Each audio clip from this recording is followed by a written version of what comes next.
In the small coastal town of Mapleport, life moved at a gentle pace. Neighbors greeted each other on morning walks, and families gathered for weekend barbecues. Among them lived Mark Carter, a retired U.S. Army veteran.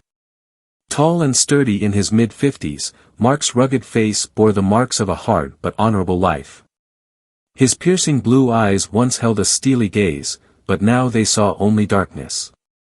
He had lost his sight years ago on a mission in Afghanistan when an explosion robbed him of his vision. Yet he carried himself with dignity and resilience, relying on his heightened senses and unbreakable spirit. Mark lived with his daughter, Grace. In her early 20s, Grace was vibrant, with hazel eyes and a bright smile. Ever since her mother's passing when Grace was 16, she and Mark had formed a bond that grew stronger by the day. She worked part-time at the town's public library and spent her evenings reading to her father, painting vivid pictures of the world he could no longer see. One chilly autumn evening, a group of bikers thundered into Mapleport, led by a man named Clay.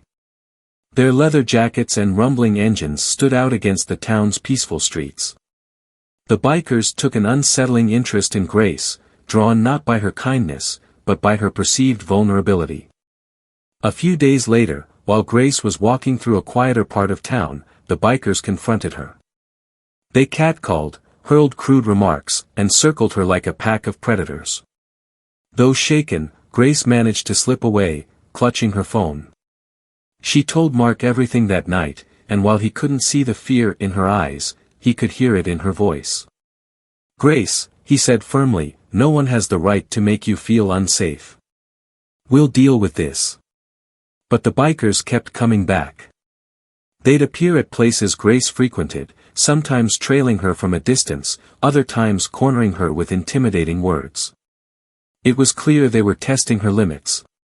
One evening, things escalated. As Grace left the library at dusk, Clay and his crew trapped her in the parking lot. They laughed while blocking her path. Grace's heart pounded, but she kept calm.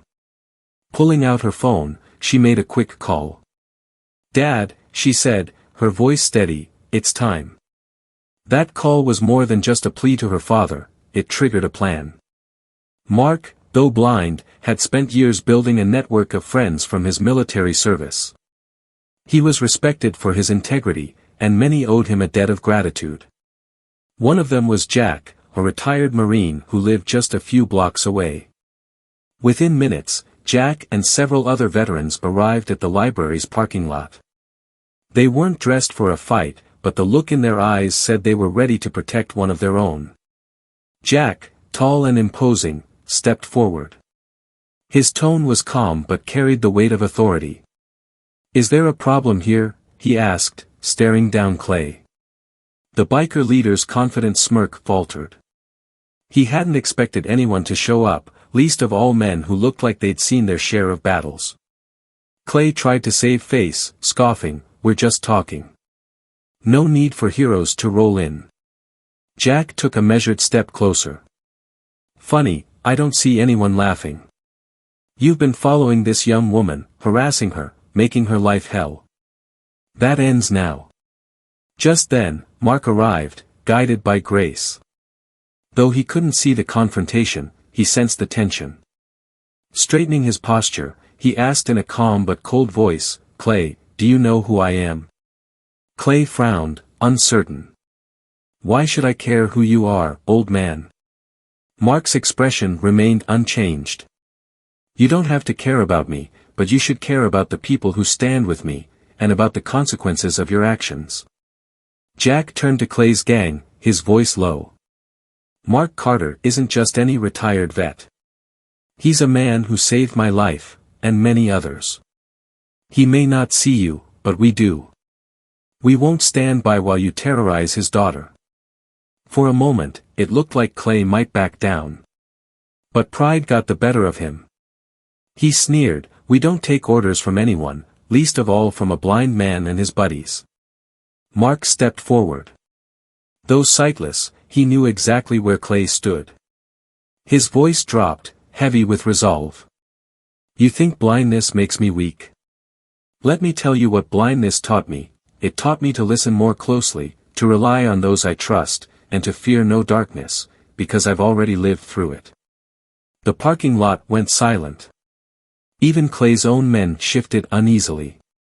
Then, unexpectedly, one of the younger bikers broke ranks. Barely in his 20s, he looked pale. "I can't do this anymore," he muttered, voice trembling. "I never signed up for messing with a veteran and his daughter." Clay spun on him. "What are you talking about?"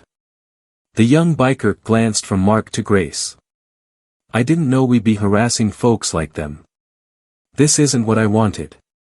Clay snarled, but before he could respond, the young man stepped away, standing beside Grace. "I'm done," he said firmly. Another biker hesitated, then sighed. "He's right. This is messed up." He too stepped out of the circle. Sensing the moment, Jack nodded. "Looks like your crew's loyalty isn't as solid as you thought, Clay. Maybe you need to figure out what you're really doing here." Clay's face twisted in anger, but he knew he was beat. The presence of the veterans, the betrayal by his men, and the unwavering strength of Mark and Grace had shattered his bravado. With a curse, he spat on the ground and motioned to the remaining bikers. "We're done," he growled. "Let's go." Engines roared, and the bikers peeled away. Grace let out a trembling breath, tears staining her cheeks. She hugged her father tight. "It's over," Mark said softly. "You're safe now." But the night had one more surprise. The young biker who defected remained behind, hands shoved into his pockets. "I'm sorry," he said, voice quavering. "I didn't know what I was getting into. I was just lost." Mark turned toward the sound of his voice. "We've all been lost," he answered gently. "What matters is finding your way back." That revelation was the turning point. The young biker, whose name was Adam, admitted he, too, was the child of a veteran. His father had battled PTSD and eventually lost the fight against his own demons. Adam had fallen in with the wrong crowd, trying to escape his pain. Mark reached out, offering understanding. "You don't have to run anymore. If you're ready to change, there are people who can help." From that night on, Adam became a frequent visitor at the Carter home. He joined a local veteran support group Mark recommended, gradually rebuilding his life. For Mark and Grace, life returned to its gentle pace, but their stand against the bikers left a permanent mark on Mapleport. The town recognized Mark's service in a small ceremony, and the story of how a blind veteran and his daughter stood firm against danger became a local legend of courage and hope. And for Adam, it was a new chapter, an opportunity to transform darkness into light, guided by the steadfast strength of those who had walked that path before him.